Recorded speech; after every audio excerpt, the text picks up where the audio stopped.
In this activity, I will be teaching Hamza how to hit a baseball. This movement is generally a gross motor movement as it requires large amplitude movements of the entire body.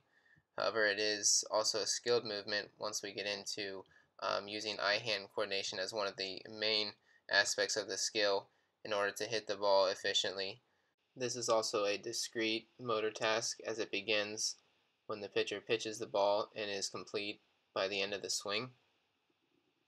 In this case, we are using object manipulation as the bat is used as a tool to strike the ball. As far as open and close, the skill is semi-predictable.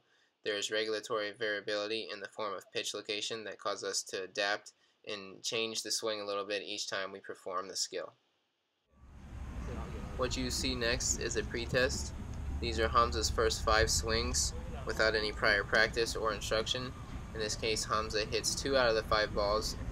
We'll use this pretest to compare it to the final retest once practice and instruction has been completed. Feels like it's a little bit out. Yeah. Or I just can't hit.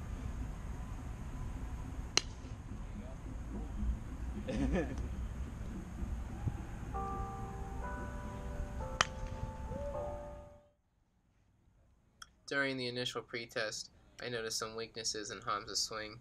Among these were the extra movement and the balance issues that we experienced. A lot of this has to do with the movement of the back foot during his swing, and we also need to work on hand-eye coordination and making contact with the ball, as he failed to make contact with the first 3 pitches out of the 5 during the pretest. Among Hamza's strengths were his power and his overall muscular strength. This helped him to drive the ball when he did make contact.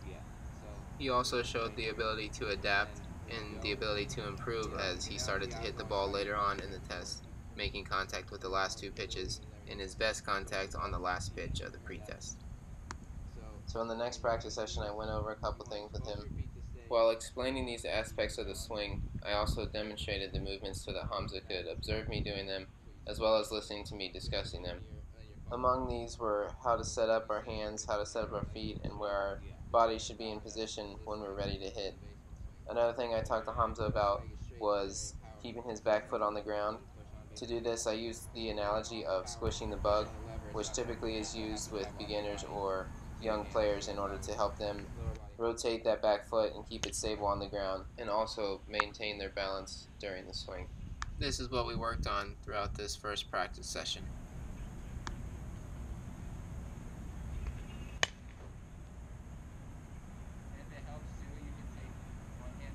Okay. You come around and you're getting it there, and then you get stuck, so that's why you're falling off like that. Okay. A lot of times we'll help you just let it go. Alright, yeah, just one hand. As you just saw, one of the other things I talked to Hamza about was releasing his top hand off the bat and the follow through. What this will allow Hamza to do is to follow through more fluidly, also to get a better range of motion within his swing that will allow him to play to his strength and increase his power when hitting the ball. The practice schedule I created was a distributed practice schedule, practicing every Tuesday and Thursday for the 5-week duration of the project. During the first couple practice sessions, I used a block scheduling. This helped Hamza in the beginning stages of learning, just to get the idea of the movement as he moved through the cognitive stage.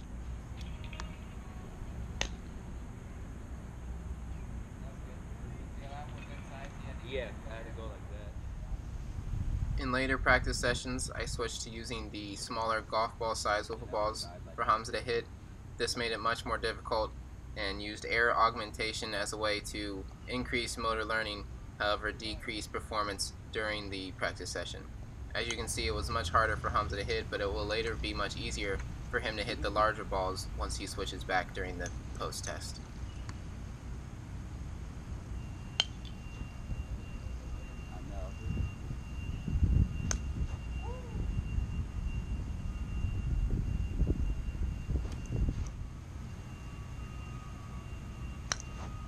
I then took the hand-eye coordination training to the next step when using the small bat in combination with the small wiffle balls. This made it even more difficult than using the small wiffle balls with the larger bat, and as you can see, I started Hamza out just doing some bunting just to get the idea of making contact with the small balls.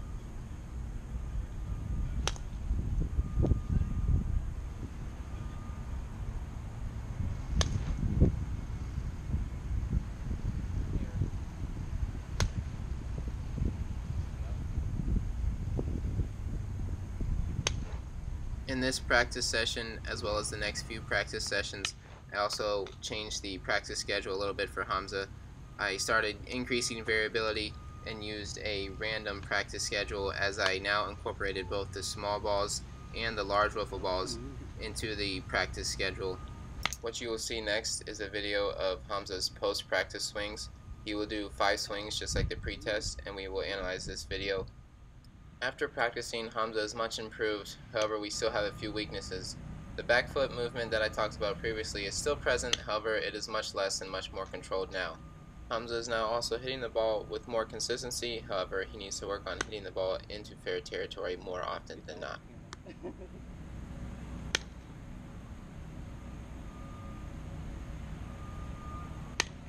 After his practice, Hamza is now even more powerful in his swing than he was before.